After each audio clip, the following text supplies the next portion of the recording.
Hi friends, welcome back. ఈ పచ్చడి part 2 తెచ్చేకి చాలా లేట్ అయిపోయింది. ఎందుకంటే నేను బెంగుళూరులో వర్క్ చేస్తాను. ఆ పచ్చడేమో ఇక్కడే ఉడుకుతుంది. సో, ఇప్పుడు వెనక్కొచ్చేసాను కాబట్టి ఇంకా పార్ట్ 2 రికార్డ్ చేసి షూట్ చేస్తున్నాను. సో, ఇదేందంటే ఆల్మోస్ట్ మేము దీన్ని ఊరబెట్టి ఐ థింక్ 10, 15 డేస్ పైనే అయింది. యాక్చువల్‌గా 7, 8 డేస్ చాలు. బట్ నేను రావడం లేట్ అయింది కాబట్టి అలా అయిపోయింది.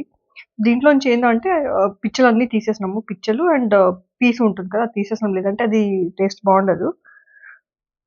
సో, ఆ పిచ్చలన్నీ తీసేసినాక మేము కొన్ని పల్లీలు గూడా ఫ్రై చేసుకొని, దాన్ని గూడా కచ్చాపచ్చాని దంచుకోండి. మరీ ఎక్కువ మెత్తగా దంచుకోవాల్సిన అవసరం లేదు. దాని తర్వాత ఇంకా పచ్చిమిర్చి పక్కన పెట్టేసి, ఈ చింత తొక్కుంటుంది కదా! దాన్నంతా బాగా రోల్లో ఏసి రుబ్బుకోండి. రుబ్బడం ఇన్ ద సెన్స్ బేసిక్‌గా దంచుకోండి. సో, ఇది కావాలంటే మీరు మిక్సీలో గూడా ఎయచ్చు. బట్ మిక్సీలో ఏస్తే మరీ పేస్ట్ లాగా ఉంటుంది. సో, అది మాకు నచ్చదు. సో, మీరు మిక్సీలో అయినా ఏసుకోవచ్చు. దీంట్లో అయినా ఏసుకోవచ్చు రోల్లో. సో, మేము రోల్లో ఇంకా ఫస్ట్ అది సగం సగం దంచేసి దాంట్లోకి ఏదైతే పల్లి మేము మిక్సీలో రఫ్‌గా ఆడిచ్చామో సో, అదేసి ఇంకా బాగా కొంచెం దంచాము.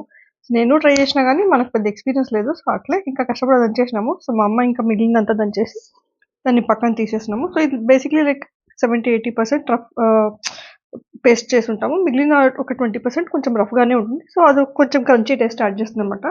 ఇంకా ఫైనల్ స్టెప్ ఏంటి అంటే దాన్ని తిరువాతేసుకోవడం. తిరువాతేముందండి మామూలుగా మనకు తెలిసిండేది. సో, ఒక 3, 4 టీ స్పూన్స్ పెద్దవి ఆయిల్ తిరువాతేసుకొని, దాంట్లో మీరు ఎండుమిర్చి అండ్ జీరా కావాలంటే మనం దినుసులు గూడా ఏసుకోవచ్చు. అదంతా ఏసి కొంచెం తిరువాతేయండి. కరివేపాకు కొంచెం చిట్పట్లాడిన తర్వాత ఇంకా మనం ఈ చింతొక్కు తీసేసి ఏదైతే దంచినామో దాన్నేసేసి దాంట్లో కాసేపు ఏమంటారు దాన్ని తిరువాతకి ఇచ్చేయండి. ఎక్కువ సేపు స్టవ్ మీద పెట్టాల్సిన అవసరం లేదు. జస్ట్ ఒక 2 మినిట్స్ ఆర్ 3 మినిట్స్ అంతే. ఎక్కువ కుక్ చేయాల్సిన అవసరం లేదు మనము.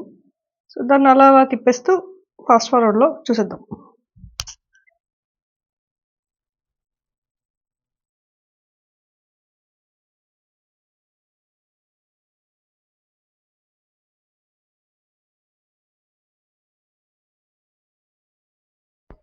సో, ఇంకేముంది అంతా నిలువ తీసుకొని ఒక బాటిల్‌లో పెట్టేసుకొని తినడమే.